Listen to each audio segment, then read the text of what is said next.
Okay हम लोगों ने वैलेंस बॉन्ड थ्योरी कर लिया था ना कि finish the valence bond theory और उसमें हमने करा कि कैसे हम इलेक्ट्रॉन्स को डाल रहे हैं how what are the outer d complexes what are the inner d complexes we also did limitations of the valence bond theory.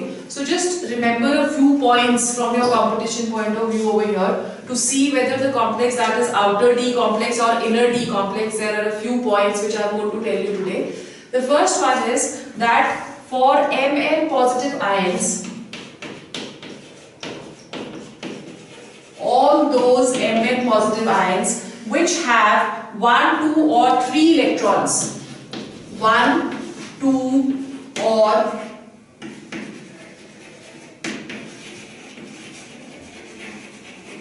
3 electrons in the 3D, ठीक है, in the 3D they are going to form inner orbital complex.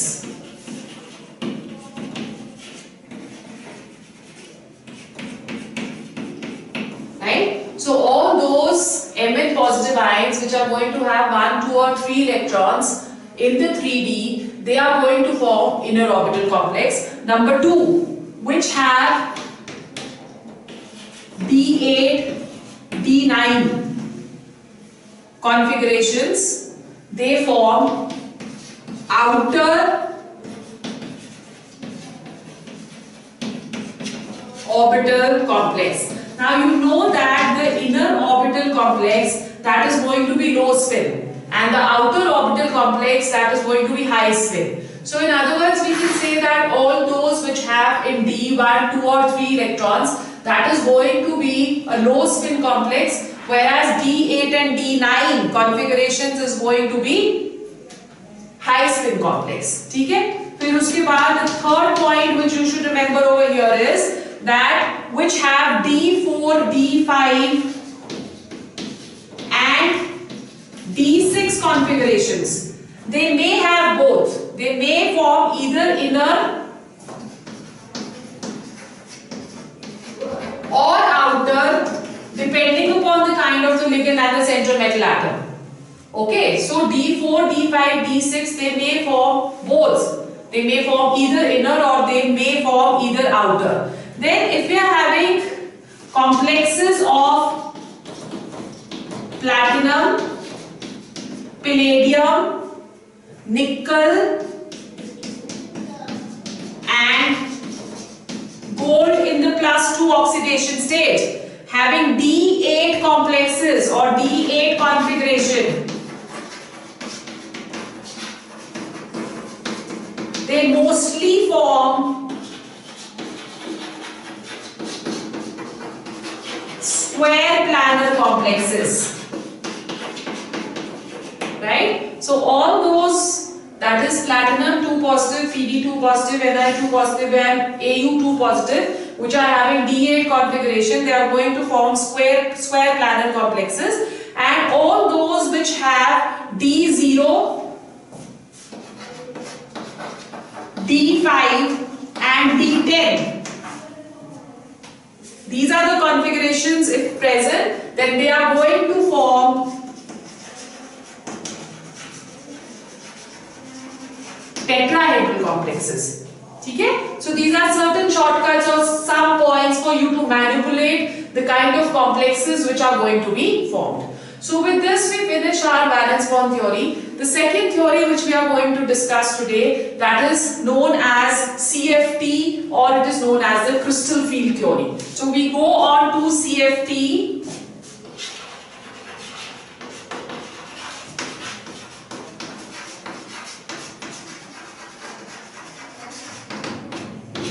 Or crystal field theory. Now what is the basic difference between the valence bond theory and the crystal field theory which we are going to discuss over here? In case of valence bond theory, we saw that the bonding between the central metal atom and the ligands, that was purely covalent, isn't it? We said that the ligands, they are going to donate electrons to the central metal atom, as a result of which they are going to form the coordinate bonds. So they are more specifically, or we say that the bonds, they are going to be covalent. But over here, according to this crystal field theory, the ligands, they are going to behave as you can say point charges. Why do they behave behave as point charges because they have either negative charge due to extra electrons which are present, or they may have lone pair of electrons which again are going to be negatively charged. So because of that, in the crystal field theory, it was proposed that the interaction between the central metal atom and that of the ligands, that is going to be purely electrostatic in nature. Okay, so let's just go on to this theory. This theory was proposed by H. Bethe, the name of the scientist, and Van Vleck.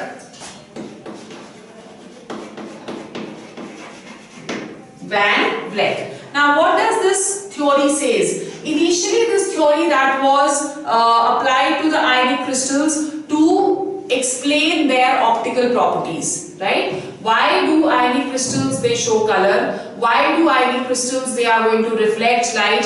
Why do ionic crystals have high refractive indices? So this theory very well explained all these facts about the ionic crystals. That is the reason why it is given the name crystal field theory. Okay.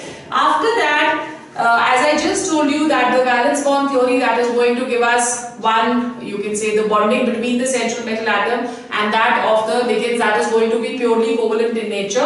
According to CFT, it is going to be point charges and the forces of attraction that is going to be electrostatic. Now we also studied when we were doing the limitations of VBT that VBT was not very clearly explained about the outer orbital complex and the inner orbital complex, or it did not explain about many substances, magnetic properties. It did not explain the high spin complexes and the low spin complexes. So all that was very beautifully explained by the crystal field theory.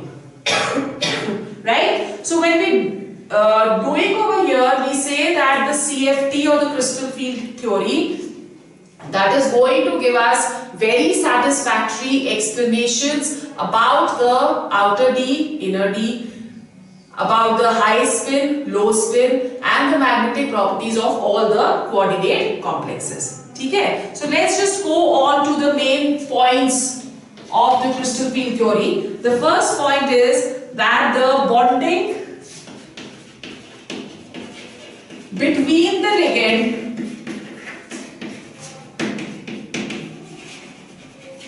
and the complex that is going to be purely electrostatic in nature. Okay? So this was the first assumption.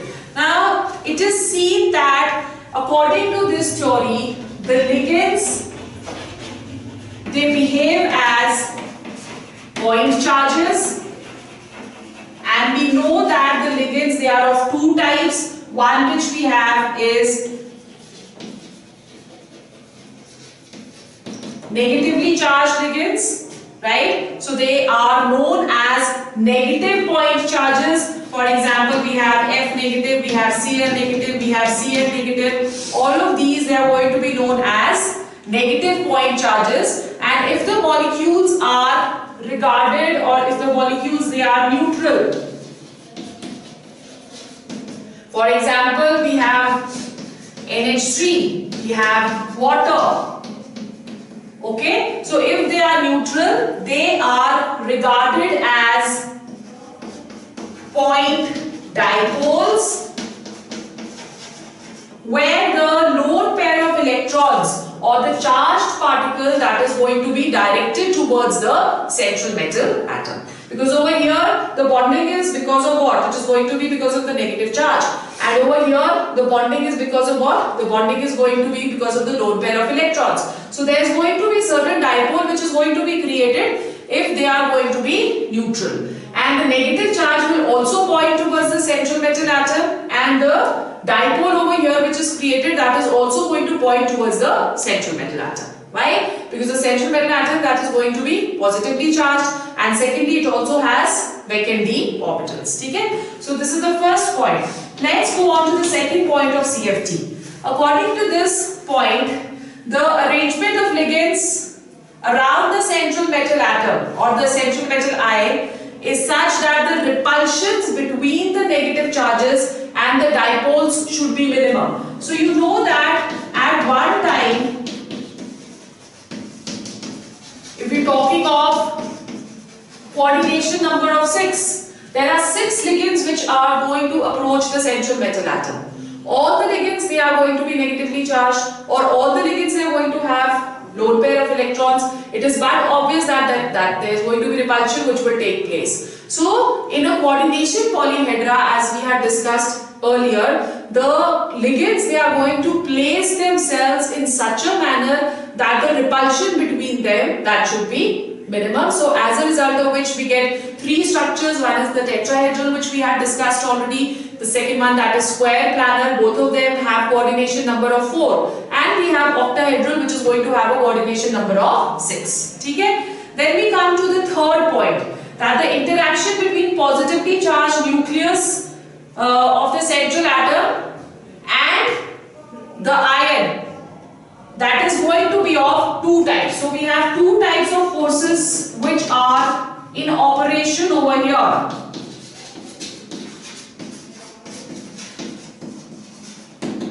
There are 2 types of forces. The first type of force which we have, they are the attractive forces. Now where are these attractive forces? They can be applied. The attractive forces, that is going to be between the positive metal ion, right, and between the ligands. Charged ligands, whether they are negative or they are the polar neutral molecules. So the first type of forces which we have, that is going to be attractive forces of attraction. For example, if we are taking over here one compound, FeCN whole 6 3 negative. So over here cyno, that is going to be a negatively charged ligand. The forces of attraction, that is going to be between the Fe3 positive ions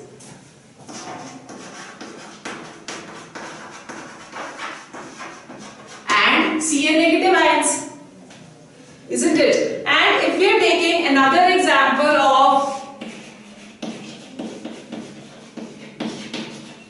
another complex over here, chromium 6 3 positive. Now in this case, the forces of attraction, that is going to be between the chromium and negatively charged ends of ammonia molecule. The negatively charged ends of ammonia molecule is going to be nitrogen because it has the lone pair of electrons. So the forces of attraction are between Cr3 positive and ammonia molecule with nitrogen being directed towards chromium.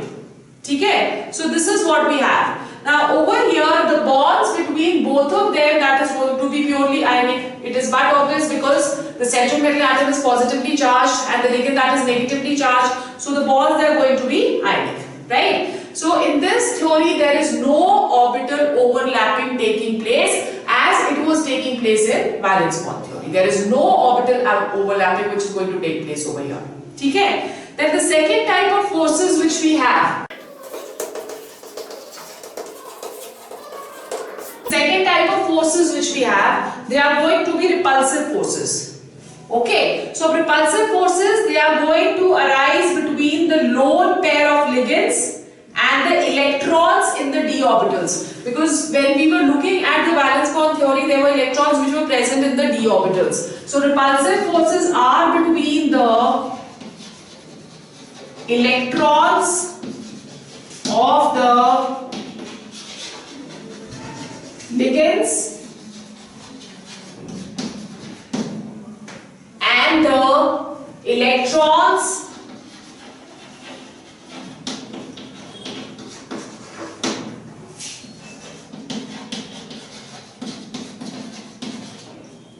in the d orbitals. Okay, so this is the forces of repulsion which is going to take place. So the forces which are going to cause or which are causing or which are responsible for these repulsive forces, what is going to happen? The repulsive forces, they are going to lower down the energy of the complex and hence it is going to increase the stability. right? So it is, you know that when we're talking of d orbitals, how many orbitals are present over there? There are 5 d orbitals, right? So when we are going to the fourth point over here, we know that there are 5 d orbitals which are going to be present. So these 5 d orbitals, they are going to, you can say, be divided into 2 sets. How many, which 5 d orbitals are present? We have dxy, we have dyz, we have dxz, dx square minus y square and dz square. So all these 5, they are going to be divided into 2 steps or 2 sets depending upon the orientation of the d orbital. So what are we saying over here? We are saying that the d orbitals, they are divided into 2 sets depending upon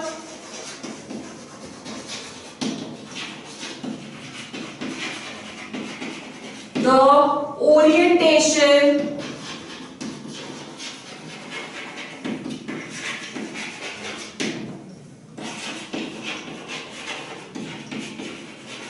of the d orbitals. ठीक है? How the d orbitals, they are going to be oriented. Let's say that what are these, let's see what are these 2 sets over here.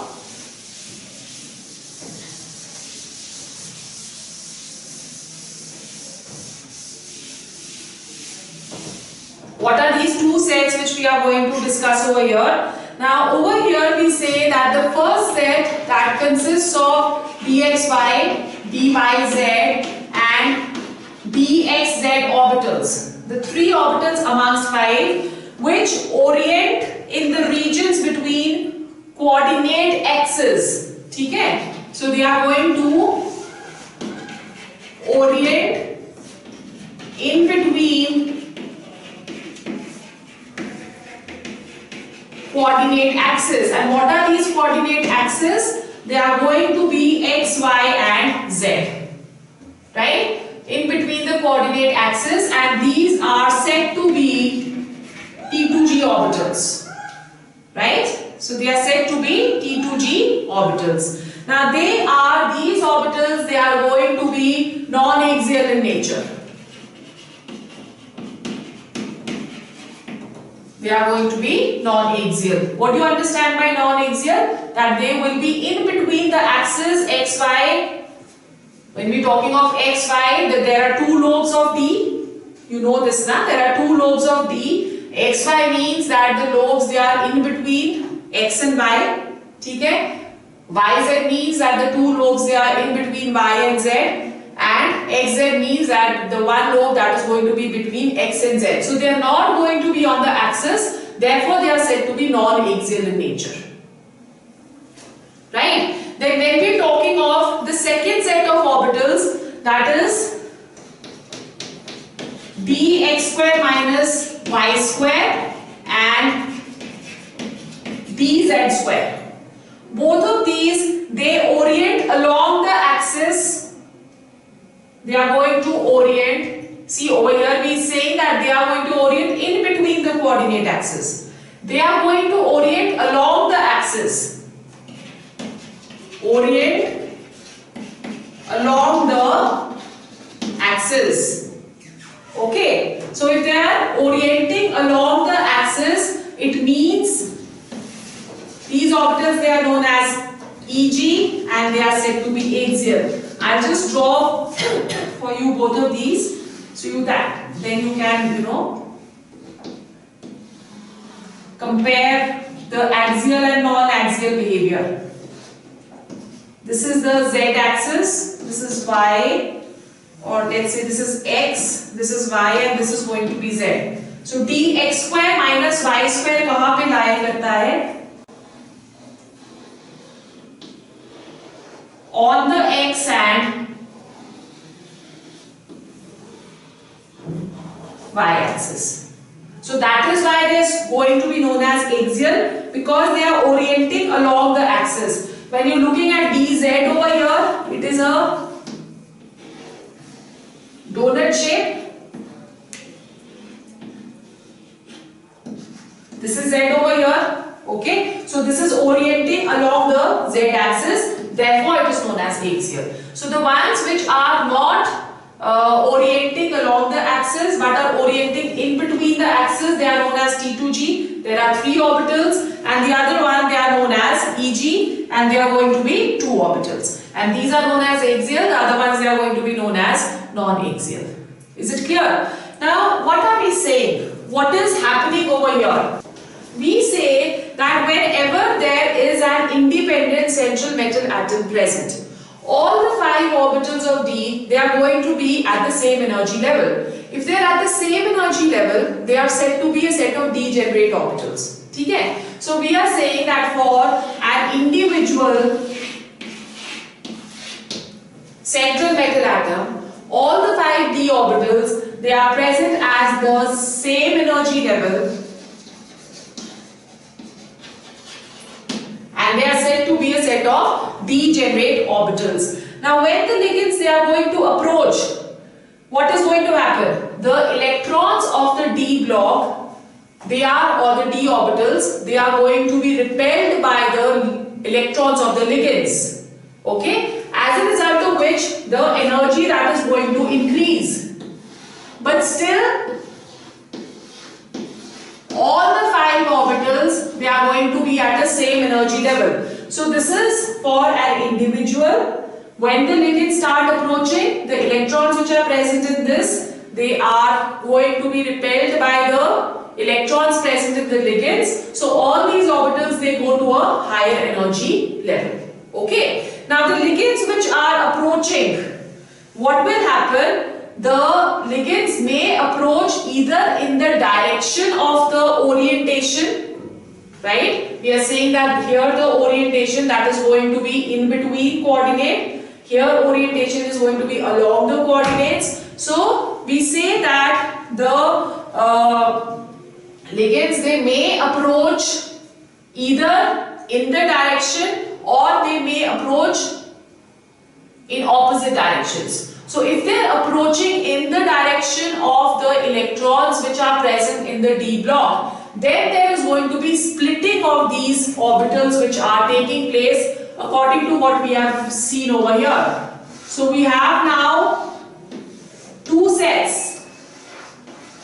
One is going to be at a higher energy level. The higher energy level, that is dx square minus y square and dz square. These are going to be known as Eg, and we have dxy, dyz and dxz, which are known as T2G orbitals. Okay, so this is what is happening. When the ligands they are approaching, the electrons get repelled, as a result of which all the orbitals they go to a higher energy level.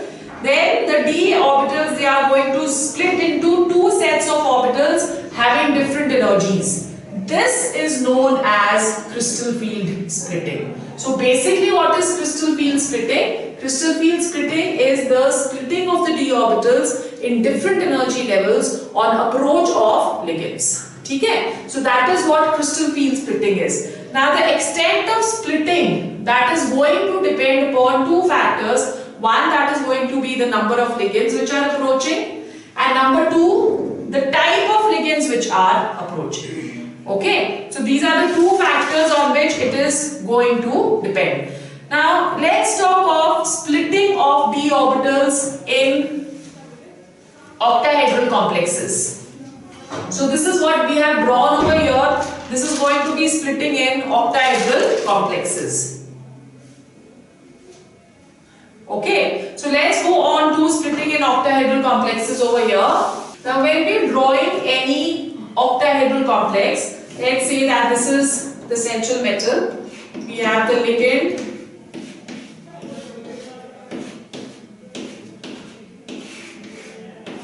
right? And all the ligands, they are going to have a negative charge.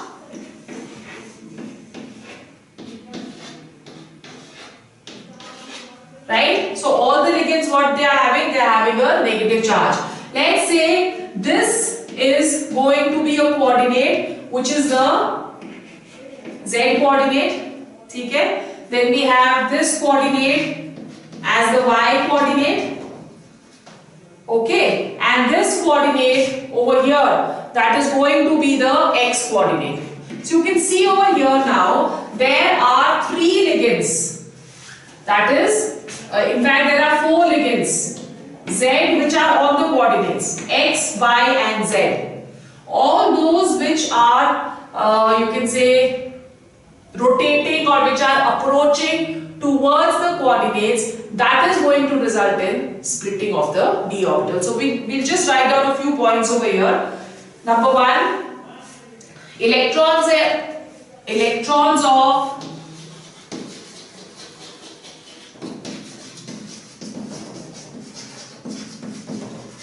d orbitals of the metal are repelled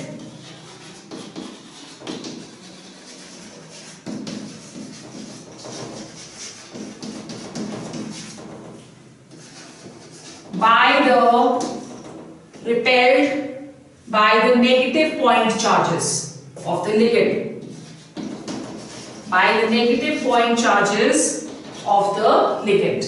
Number 2, if all the ligands approaching, if all the ligands approaching the metal are at equal distance,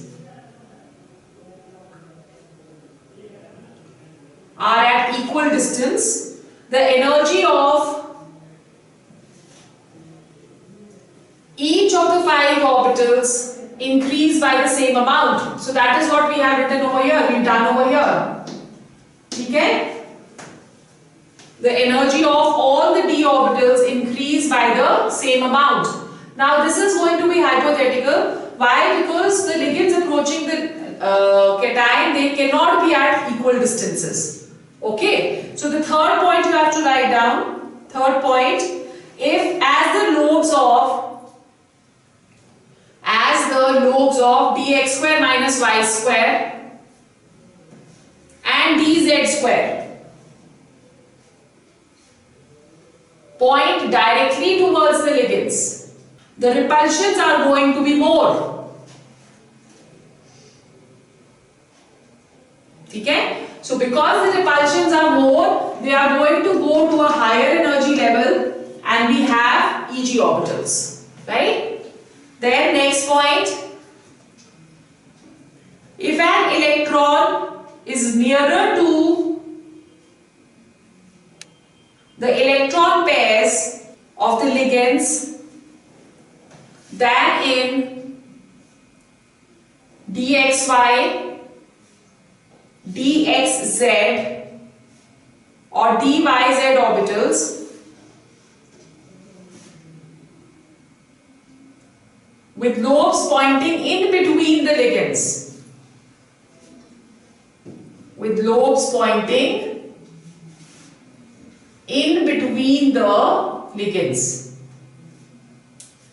then the repulsion is going to be less. Right? So that is how the T2G, they are going to be at a lesser energy level. Now what is the splitting energy over here? It is seen that the energy for the splitting energy for T2G, that is 2 by 5 delta naught, where naught over here or over here that represent octahedral complexes, and the energy between this, that is going to be 3 by 5 delta naught. But remember that the average splitting energy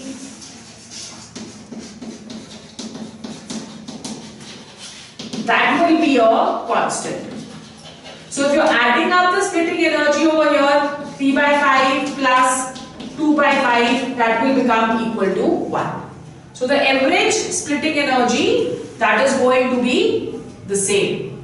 And this is known as what? This is known as crystal field splitting energy, or it is also known as crystal field stabilizing energy. Right? So the splitting energy which we have calculated over here as 1, 2 by 5 for T2G and 3 by 5 for EG, this is known as the crystal field splitting energy. Okay? Is it clear? So the total energy of the d orbitals will not change. That is how the splitting should always take place. There should be no change in total amount of energy of d. Now the three orbitals, as we just said, that the three orbitals, they are 2.5 delta naught lower than the d orbitals, and the other one, that is going to be 3/5 delta naught higher than the d orbitals. So this is what crystal field splitting in octahedral complexes is. Now let's go on to crystal field splitting in tetrahedral complexes. Crystal field splitting in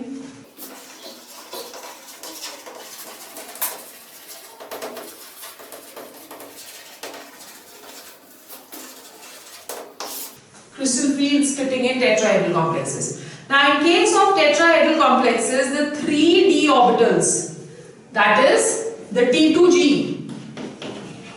In this case, the T2g orbitals, they are close to each other or to the approaching ligands. So as a result, what will happen? The T2g electrons, they are going to suffer more repulsions because they are closer to the ligands, right? So in this case, the T2g, the energy of T2g is going to increase more than Eg. So it's going to be opposite. In that case, what was happening? Eg was at a higher energy level and T2g was at a lower energy level. Over here, T2g is going to be at a higher energy level and Eg, that is going to be at a lower energy level, right? So in this case, the energy of T2g increases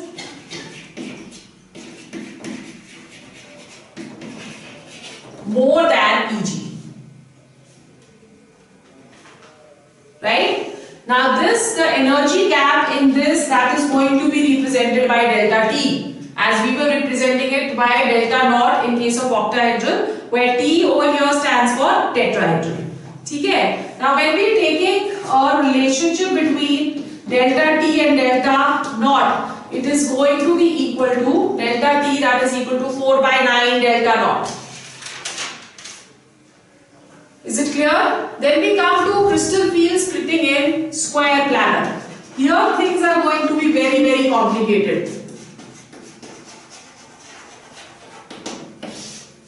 Now when we are talking of square planar complexes, in this case the arrangement of 4 ligands around the central metal atom, this is what is going to happen over here, right? So what is happening? When we are talking of square planar complex, there are going to be 2 ligands less than the octahedral complex in case of square planar. So if you are drawing an octahedral complex in which there are 2 axial positions which are given, there are no axial positions which are present in square planar. So we have over here 2 positions less than the octahedral position, right? So both these ligands, if you just see the diagram which you have drawn before, the axis which we were drawing over here was the z axis in case of octahedral. So 2 ligands, they are missing from the z axis. Okay, now what will happen because of this? Because of this, dz square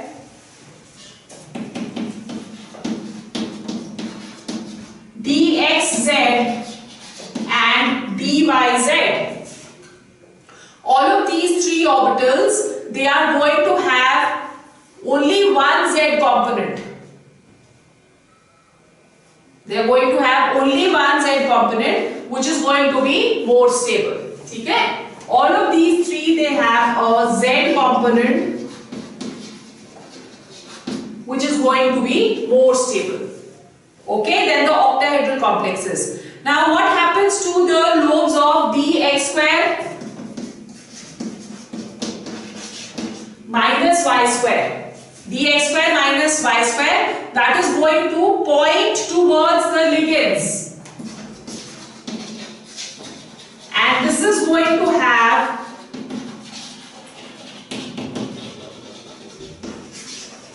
the highest energy. Because they are pointing towards the ligand, so the repulsion is going to be the maximum over here. So it will have the highest energy. Okay? And the lobes of dxy, when we are talking of lobes of dxy over here, they lie in between between the ligands. So it is next highest energy. So let's try and draw this and understand it better over here. So if we're taking over here D, we have D 1, 2, 3, ठीक है, 4 और 5, right? These are going to go to a higher energy level. 1, 2, 3, 4 and 5. Now how does the splitting take place over here? We have again 2 Eg and 3 T2G. Now these are going to further split up now. So when we're talking of this, these are further going to split up in this dx square minus y square. That is going to go to a higher energy level. Okay, and dz square to a lower energy level. So this is dx square minus y square. This is going to be dz square. ठीक है? And when we talking of T2G over here, one goes at a higher energy level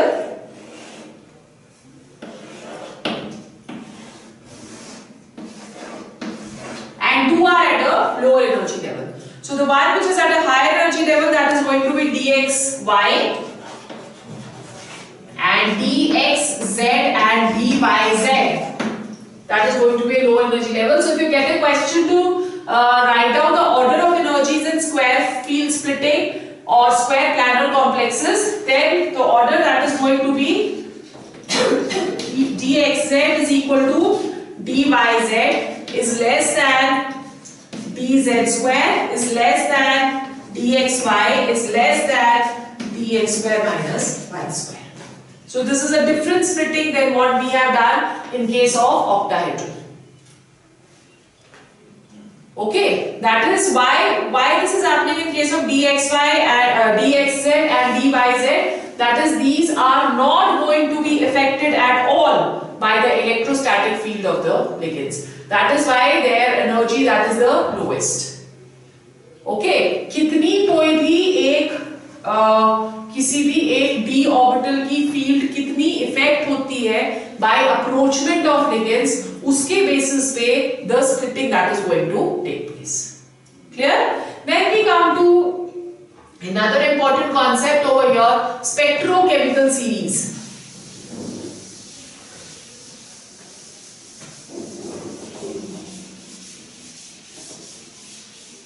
Now there are two types of ligands which are present. When we talking of ligands which are going to bring about more splitting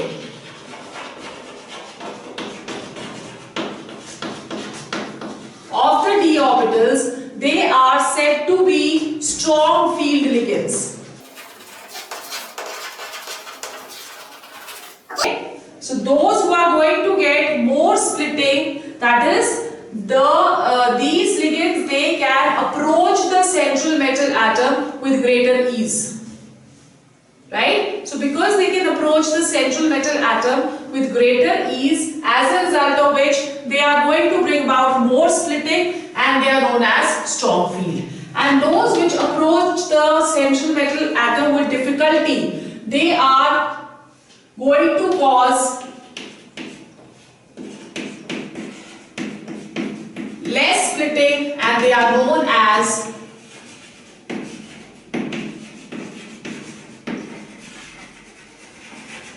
weak field ligands.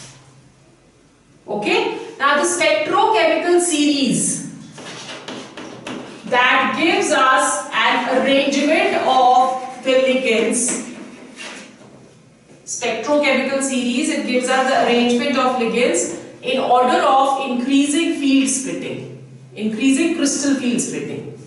ठीक है, कि कितना कोई भी एक ligand splitting cause कर सकता है, उसकी इंक्रीजिंग ऑर्डर में हम जब आयंस को या molecules having lone pair of electrons को अरेंज करते हैं, that is going to be known as spectrochemical series.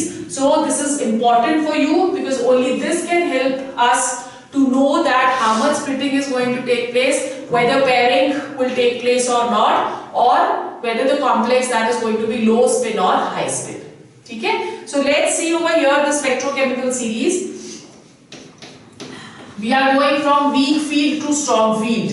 So iodide has a weak field, weakest field ligand.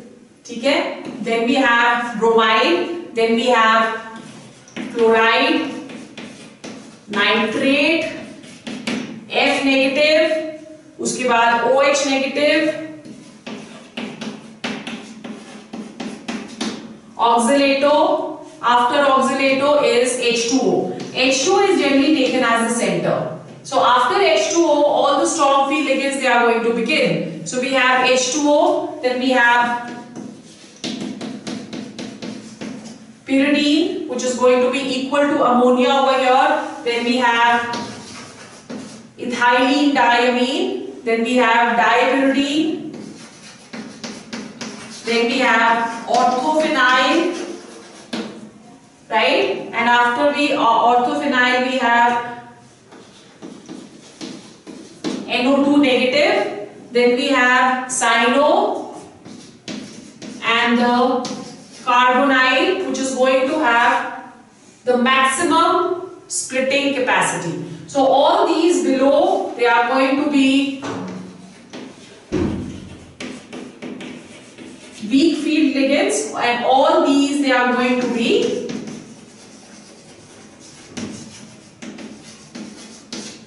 strong field ligands. Okay? Is it clear? So strong field ligands, they are going to cause greater crystal field splitting, and weak field ligands, they are going to cause less crystal field splitting. Apart from these, there are certain other factors on which the crystal field splitting may depend. Number one, it will depend upon the position of transition element in the periodic table.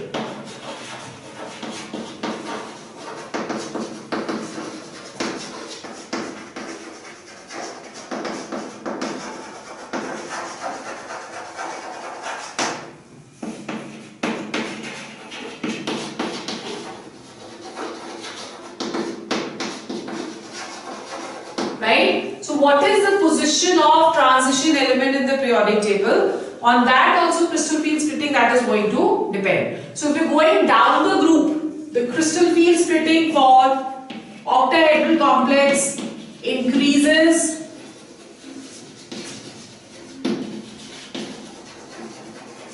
down the group. Right? For example, if you're taking Ni2 positive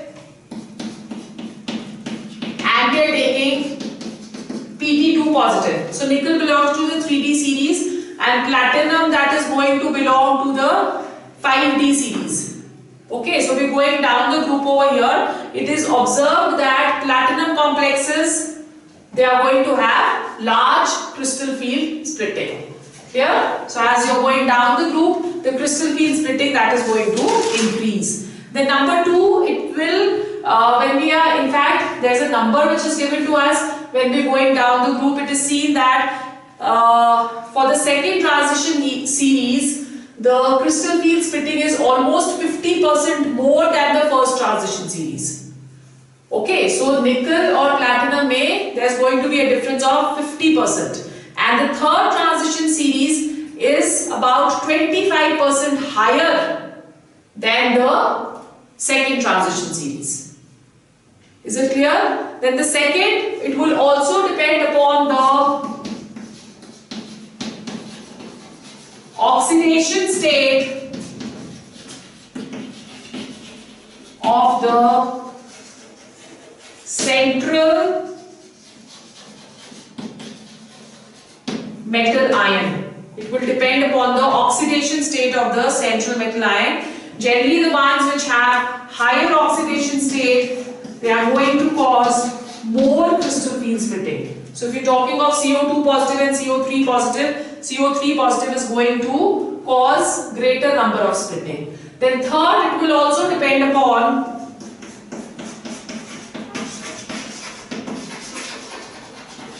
the number of ligands which are going to approach the central metal atom, and it is seen that crystal field splitting for tetrahedral complexes, that is 4 upon 9 that of octahedral complexes. So more the number of ligands, more is going to be the crystal field splitting.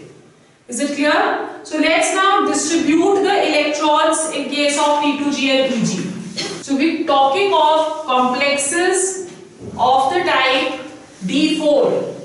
Okay? So we are taking complexes of the type D4, which means it has 4 electrons in D4, in the d orbitals. First of all, we are going to take the distribution if the ligand that is going to be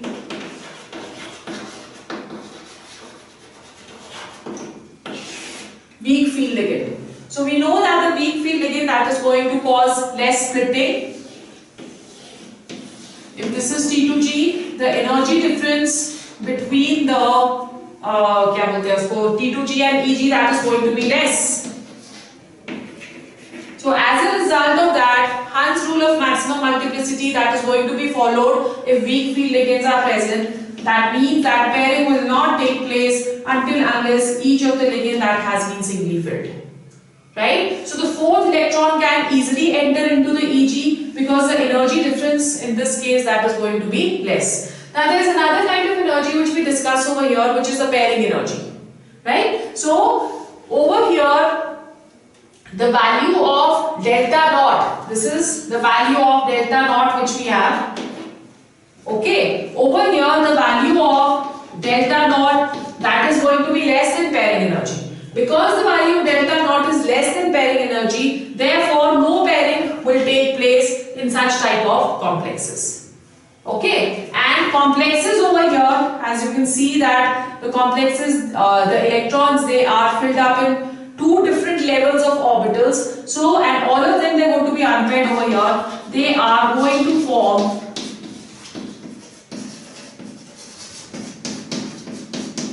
high spin complexes. Right? And as all of them, they are unpaired.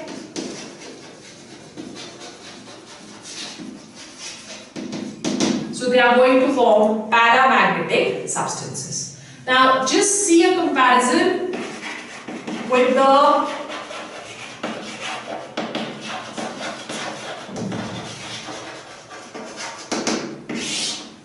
strong field ligand over here.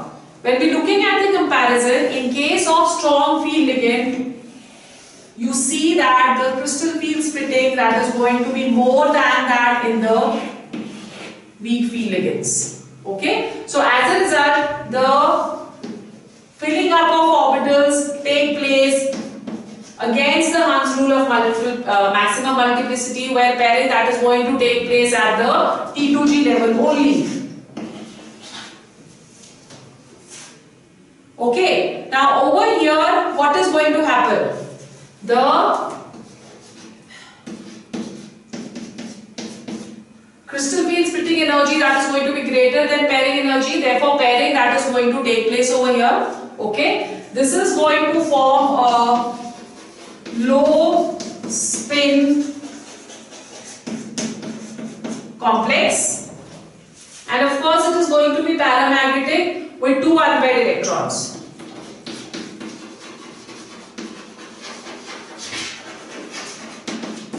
Paramagnetic with 2 unpaired electrons. Okay, now over here you need to remember that if the complex is D1, D2 and D3, and of course D0 also, it does not matter whether the ligand is strong field or it is going to be weak field. The same is going to be the case for D8,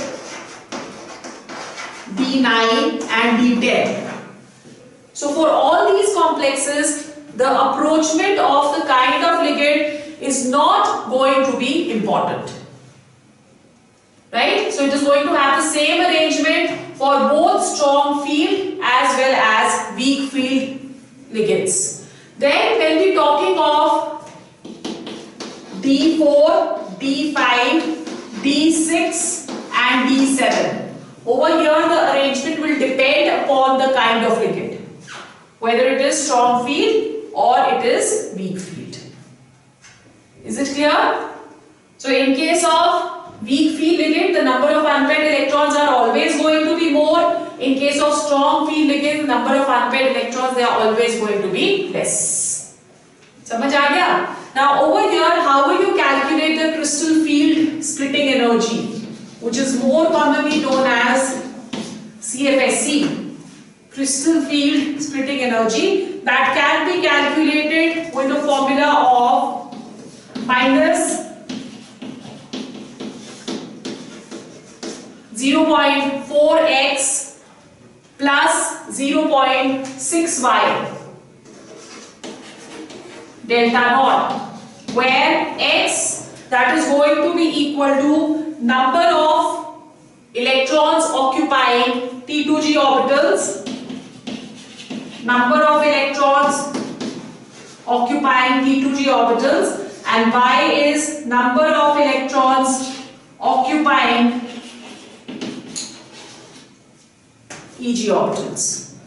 Okay, so this is how you can calculate crystal field splitting energy. जितनी ज्यादा negative होती है CFSE, उतना ही ज्यादा stable होगा compound.